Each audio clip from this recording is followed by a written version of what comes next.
ఈరోజు చంద్రబాబు నాయుడు మరొక కొత్త నాటకానికి తెరతీస్తూ అమరావతికి సంబంధించి ఒక ప్రత్యేక అసెంబ్లీ సమావేశాన్ని ఏర్పాటు చేసి దానిలో తీర్మానం చేయాలి, అమరావతి రాజధానిగా కొనసాగాలి అని చెప్పి ఒక నిర్ణయం తీసుకుని ఆయన ఈరోజు అసెంబ్లీ సమావేశాన్ని ఏర్పాటు చేయడం జరిగింది.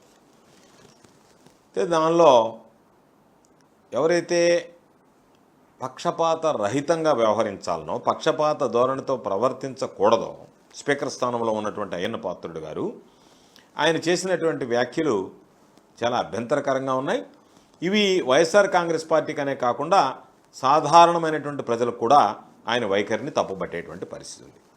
ఆయన మాట్లాడుతూ అమరావతిని రాజధానిగా ప్రకటించేటువంటి ఈ సమావేశంలో 11 మంది వైఎస్ఆర్ కాంగ్రెస్ పార్టీ శాసనసభ్యులు వచ్చి దాన్ని బలపరిచి వాళ్ళు చేసినటువంటి తప్పుకి ప్రాయశ్చిత్తం చేసుకొని ఉంటే బాగుండేదనేటువంటి ఏదైతే వ్యాఖ్యలు చేశాడో, ఒక విధంగా చెప్పాలంటే స్పీకర్ వ్యాఖ్యలు అనేటువంటివి అవి నిజంగా కూడా ఆయన దిగజారుడుతనానికి నిదర్శనంగా మేము భావిస్తున్నాం. ఎందుకంటే స్పీకర్ స్థానంలో కూర్చున్నటువంటి వ్యక్తి సభలో లేనటువంటి సభ్యులను ఉద్దేశించి మాట్లాడినటువంటి తీరు కానీ విధానం కానీ అది ఎవరు కూడా సమ్మతించేటువంటి పరిస్థితి ఉండదు. ఎవరు కూడా వాటిని స్వాగతించరు.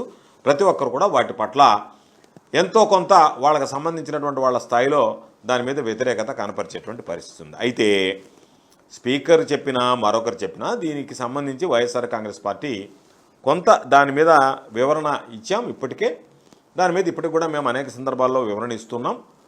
మేము స్పష్టంగా చెప్పేటువంటి విషయాలు, అమరావతి విషయంలో వైఎస్ఆర్ కాంగ్రెస్ పార్టీకి వేరే ఆలోచన లేదు. అమరావతిని రాజధానిగా తీసేస్తున్నామని ఎప్పుడూ చెప్పలేదు.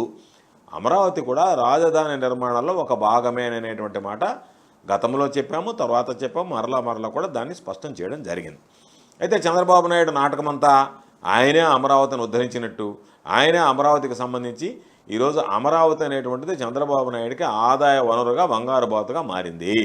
కాబట్టి దాన్ని అడ్డం పెట్టుకుని చంద్రబాబు నాయుడు ఏదో ఒక విధంగా తాను ఏదో చేస్తున్నాననేటువంటి భ్రమలు కల్పించేటువంటి ప్రయత్నంలో భాగమే ఈరోజు చంద్రబాబు నాయుడు ఏర్పాటు చేసినటువంటి ఈ శాసనసభ యొక్క ఉద్దేశం. శాసనసభని ఆయన ఈరోజు సమావేశపరచడంలో ముఖ్య ఉద్దేశం. మేము అడిగేటువంటి ప్రశ్నలకి అయ్యన్న పాత్రుడు గారు సమాధానం చెప్తారా, చంద్రబాబు నాయుడు గారు చెప్తారా, ఇతరులు ఎవరన్నా చెప్తారా, పవన్ కళ్యాణ్ చెప్తారా నాకు తెలియదు. కానీ చంద్రబాబు నాయుడు గారు అనేక సందర్భాల్లో మాట్లాడారు. 2028లో లోపలనే మేము అమరావతి నిర్మాణం పూర్తి చేస్తామని. నీ ప్రభుత్వం 2029 దాకా ప్రజలు నీకు అవకాశం ఇచ్చారు, తర్వాత అవకాశం నీకు ఉండదు, అది వేరే విషయం. కానీ నువ్వు గడువు లోపలనే నేను అమరావతిని పూర్తి చేస్తాను, ఒక సంవత్సరానికి గడువు కన్నా మా ప్రభుత్వ గడువు తీరే ఒక సంవత్సరం ముందు కన్నా నేను పూర్తి చేస్తానని చెప్పినటువంటి పెద్ద మనిషి మరలా భవిష్యత్తులో ఇబ్బందులు తలెత్తకూడదు, ఇబ్బందులు రాకూడదని మాట్లాడుతున్నాడంటే నేను నాలుక మడతపెట్టి, నీ ఉద్దేశం అమరావతి నిర్మాణం పూర్తి చేయడంలో లేదు. నీ శ్రద్ధ అంతా అమరావతి నిర్మాణం పేరిట ఏ విధంగా మనం కలెక్షన్లు వసూళ్లు చేసుకోవాలనేటువంటి ఆలోచన ఈరోజు స్పష్టంగా కనపడుతుంది. మీకున్నటువంటి ద్వంద్వ వైఖరి, కాంట్రడిక్టరీ స్టేట్మెంట్స్. ఒకసారేమో 2028 కల్లా పూర్తి చేస్తానని, ఈరోజు తీసుకొచ్చి భవిష్యత్తులో ఇబ్బందులు రాకుండా చేస్తున్నానంటే 2029 తర్వాత కూడా అమరావతి నిర్మాణం కొనసాగుతుంది, ఇప్పటికి నేను పూర్తి చేయడం లేదనేటువంటి మాట నువ్వు చెప్పదలుచుకున్నావు. దానికి సంబంధించి ఏ వర్గానికి మేలు చేసావు చంద్రబాబు? మొదట్లో నువ్వు తీసుకున్నావు, వాళ్ళకి ప్లాట్లు వేసిస్తున్నావు, రైతుల దగ్గర పొలాలు తీసుకుని ఆ పొలాలు కొన్ని చెరువుల్లో వెళ్ళిపోయాయి, కొన్ని కుంటల్లో ఉన్నాయి, కొన్ని లోతట్టు ప్రాంతాల్లో ఉన్నాయి. వాళ్ళ ప్లాట్లు ఎక్కడున్నాయో తెలియదు. ఇప్పటి వరకు వాళ్ళకి ప్లాట్లకు సంబంధించినటువంటి ఆ ప్లాట్లు వేసి వాళ్ళకి ఇచ్చినటువంటి పరిస్థితి లేదు. కాబట్టి వాళ్ళందరూ అయోమయంగా ఈరోజు రకరకాలుగా మాట్లాడుతుంటే, ఈరోజు ఎవరు వ్యతిరేకిస్తే నువ్వు ఈ తీర్మానం చేస్తున్నావు, ఎవరు దాన్ని లేదు మేము దానికి వ్యతిరేకమని మాట్లాడితే నువ్వు ఆ తీర్మానం చేస్తున్నావు. ఎవరు మాట్లాడటంలే.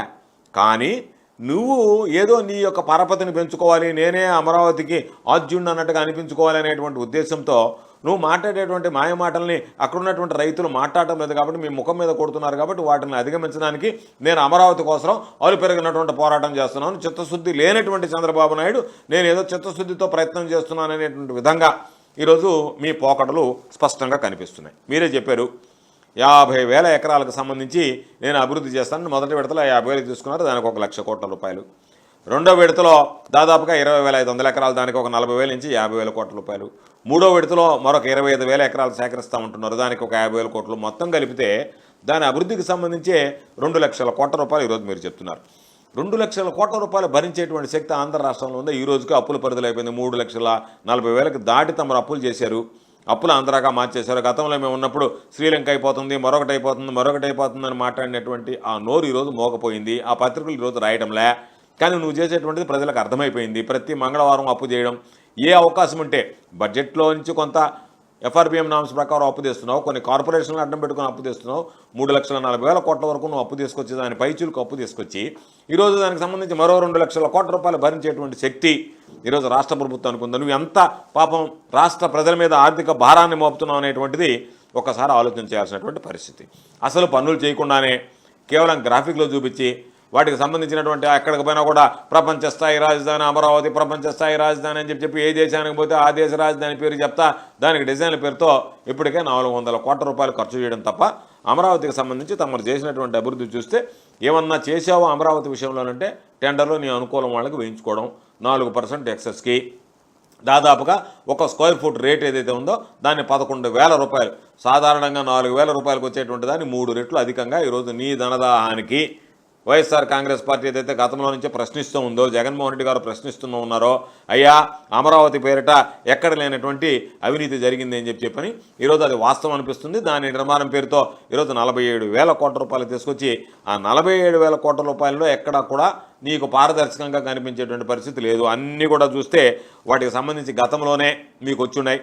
దానిలో మీరు డబ్బులు దాదాపుగా 2,000 కోట్ల రూపాయలు మీ పిఏ శ్రీనివాస్ ద్వారా ఈరోజు దానికి సంబంధించి మిస్అప్రాపరేషన్ జరిగింది, నిధులు మీరు బోన్ చేశారని చెప్పి ఇన్కమ్ ట్యాక్స్ కూడా నోటీసులు జారీ చేయడం జరిగింది.